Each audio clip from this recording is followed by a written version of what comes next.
আমরা দেখেছি পুরো নারুতো সিরিজে সবাইকে মাদারা নাড়ে, তাহলে প্রশ্ন হলো মাদারাকে কে নাড়ে? আজকে আমরা তা নিয়েই জানব।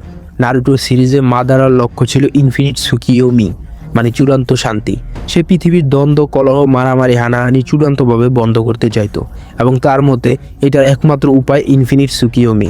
ইনফিনিট সুকিয়োমি কি, এটা আমি আমার আগের ভিডিওতে আলোচনা করেছি। যাই হোক, এবং মাদারা এগুলোর মাধ্যমে পৃথিবীর রক্ষক হইতে চাইতো। তার জন্য সে তেল বিস্টগুলোকে সংগ্রহ করেছে।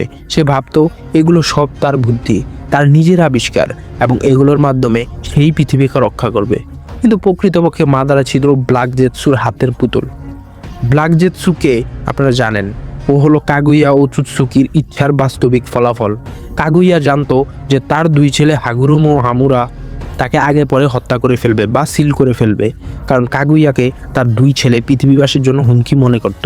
তাই কাগুইয়াকে সিল করার আগে কাগুইয়া ব্ল্যাক জেটসুকে তৈরি করে, এবং ব্ল্যাক জেটসুর আসল উদ্দেশ্য থাকে কাগুইয়াকে যে কোনোভাবে পৃথিবীতে দেখানো।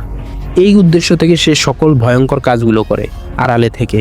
ব্ল্যাক জেটসু সবসময় তার উদ্দেশ্যের জন্য কাউকে না কাউকে ইউজ করত। তার একটা খেলার গুটি ছিল মাত্র মাদারা।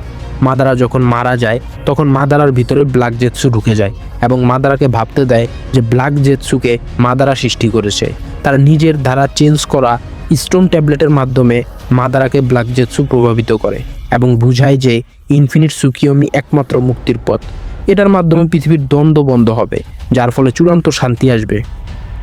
ব্ল্যাক জেটসু আসল কথা মাদারা থেকে গোপন রাখে, তার উদ্দেশ্যের জন্য মাদারাকে ইউজ করে, যেমন করে মাদারা ওবিতোকে ইউজ করেছিল।